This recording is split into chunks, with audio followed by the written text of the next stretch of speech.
કેમ છો બધા? હું નિધિ. હું આજે આવી છું બીજીપી સ્ટુડિયો પર. બીજીપી સ્ટુડિયોના બીજીપી ટોક્સની ઘણી જગ્યાએ ચર્ચાઓ ચાલી રહી છે. તેઓ યોજે છે south Gujarat enter school speech competition, જે છે શાળાના બાળકો માટે. તો અત્યારે ઘણી જગ્યાએથી બધેથી ચર્ચા ચાલે છે કે આ શું છે આ કોમ્પિટિશનમાં, અને જે 19 અને 20 તારીખે તો યોજાવા જઈ જ રહ્યું છે, પણ તે હવે બીજી અને ત્રીજીએ પણ યોજાવાનું છે. તો આ ડેટ અલગ અલગ કેમ? આપણે એ લોકોએ ડેટ શું કામ વધારી છે અને આ બીજી તારીખો ઉમેરવાનું મુખ્ય કારણ શું છે? ચાલો આપણે આજે એ બધું જાણીએ. તો આજે આપણે મળીશું જિગ્નેશભાઈને. કેમ છો? હાય નિધિ. મજામાં. કેમ છો જિગ્નેશભાઈ? એકદમ ફાઇન. આજે અમે તમારી સાથે એક ચર્ચા કરવાના છે કે શા માટે તમે 19, 20 અને બીજી ત્રીજી 2 તારીખો રાખી છે. ડેટ લંબાવવાનું કારણ શું છે? પહેલા તો 19 અને 20 અને બીજી અને ત્રીજી શું છે એ તમને કહી દઉં. 19 અને 20 એ પણ શૂટિંગ છે અને બીજી અને ત્રીજી એ પણ શૂટ છે.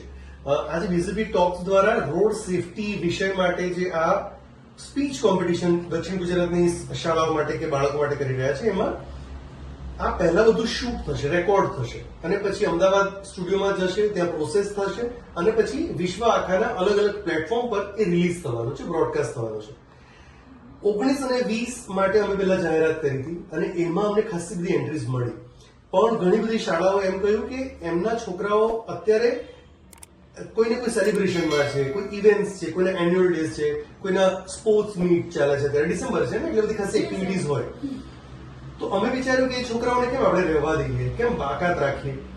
તો બીજી અને ત્રીજી જાન્યુઆરી 2025 ત્યારે પણ એ છોકરાઓ કે જે લોકો અત્યારે પાર્ટિસિપેટ નથી કરી શકતા due to all this reason, એ બધા છોકરાઓ હવે આવનારા આ શૂટિંગ સેશનમાં પાર્ટિસિપેટ કરી શકશે.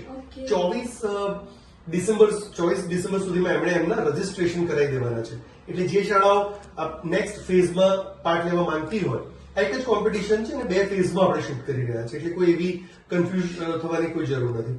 એક તો 19, 20 આપણે કરી રહ્યા છે, બીજી ત્રીજી કરી રહ્યા છે, તેથી part of one competition, right.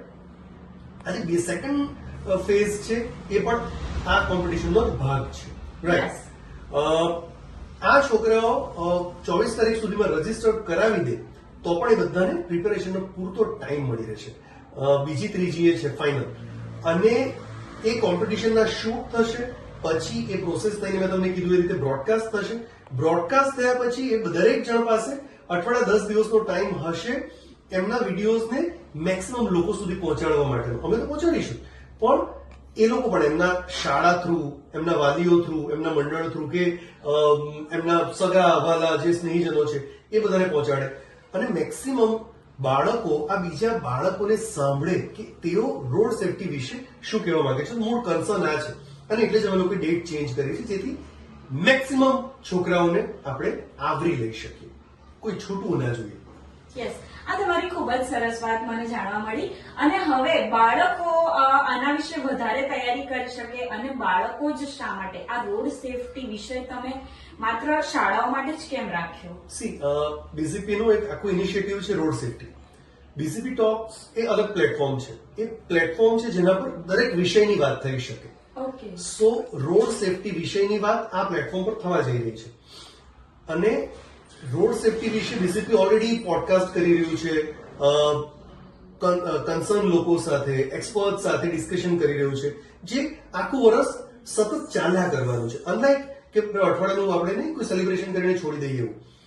અને આ વિષય પણ એવો જ છે જે આજીવન લોકોને સ્પર્શે છે. રાઈટ.